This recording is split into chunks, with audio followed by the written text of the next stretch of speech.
Бұл әйелдің қылмыстық әлемге келгеніне көп болған.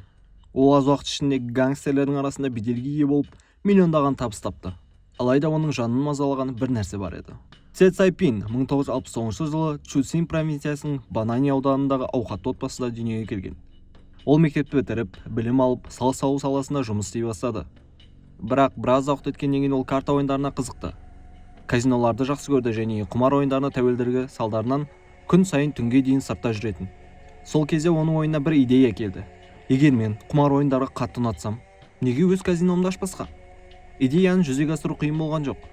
Өйткені оның қайнатасы қалалық полицияның бастығы болып қызмет етті. Кейінірек Чунсин қалалық әділеттік басқармасының директор қызметін атқарды. Айта кетерлігі, ер адам уақыт өте келе бірнеше заңсыз істермен айналысып, казино желісін басқарып бірнеше қылмыстар жасады. Біраз уақыт өткеннен кейін Цзэ қылмыстық әлемде Цзэ апай деген лақапатпен танымал болып, жасырын казино жұмыстарынан айтарлықтай табыс тапты.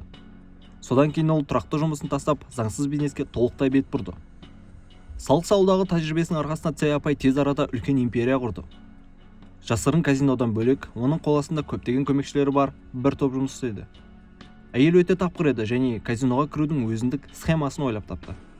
Оның ойын клубына кіруге ниет білдірген адамдар алдымен мұқият тексеріліп, кіру үшін мүшелік жарна ретінде 2000 юан төлеуі керек болды.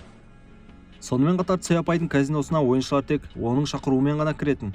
Жаңа клиент міндетті түрде клубтағы кіретін басқа бір адаммен таныс болуы тиіс еді. Бұл қауіпсіздікті қамтамасыз етті. Ел ішінде Цзэ апай 80-ге жуық казино ашты. Оның қол астында жүздеген баскетшілер жұмыс істеді.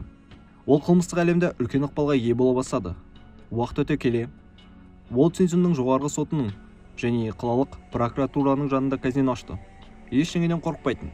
Цзэ Қытайдағы ең бай әйелге айналды. Оның иелігінде сәнді пәтерлер, деликатестер, қымбат көліктер бәрі де бар еді. Бірақ күйеуі үнемі есірткіде жүретін. Сондықтан қарапайым әйел бақыты жетіспеді. Уақыт өте келе бұл мәселені де шешті. Бірде әйел клубта әдемі жас жігітті көріп көңілдесу болуды ұсынды. Әрине, бұл үшін үлкен суммадағы ақша беретінін айтты. Жігіт шынымен де ақшаның астында қалды. Бірақ Цзэнің бақыты ұзаққа созылмады. Себебі жігіт Цзэнің ішін пыстырып жіберді. Ал одан кейінгі жас жігіттер бетімен кетіп, өз махаббаттары үшін көп ақша сұрады. Бұл да болмаған соң Цзэ күш көрсетуге көшті. Оның баскетшілері клубта әйелдің көзіне түскен жігіттерді ұрлап, үйіне алып келе бастады. Содан бері Цзэ апайдың 16 көңілдесі пайда болды. Олар кезекке тұрды немесе барлығы бірге жұмыс жасады. Жігіттер әйелдің үйінде тұрды.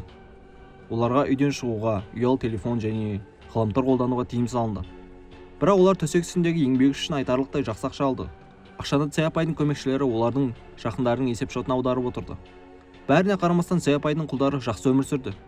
Ештеңеге мұқтаж болмады. Бірақ әйелдің құпия қиялдарының кесірінен оның артына полиция қызметкерлері түсті. Нәтижесінде 50 жасар азғын әйел 18 жылға сотталып, казиноны заңсыз ашқан үшін 1 миллион юан айыппұл төледі. Сотта әйел барлығын мойындады және ешкімнің ала жібін аттамауға уәде берді. Алайда Цзэ азғындығы үшін жазасын алмады. Себебі өз еріктерінен тыс әйелдің үйінде болған жігіттер оның үстінен арыз жазбады. Қосалғанда олар өз еңбектерімен тапқан ақшаларын жоғалтып алудан қатты қорықты. Цзэмен бірге сот орындығына 50 мафия мүшелері, оның бизнесіне әртүрлі рөл ойнаған 200 адам тартылды. Бұл түсімде тек қылмыскерлер мен баскетшілер болған жоқ. Полиция мен атқамінерлер де болды. Айтпақшы, Цзэ апай бостандыққа 2027 жылы шығады. Ал бостандыққа шыққан кезде 64 жасар қылмыскер әйелдің не істейтіні белгісіз.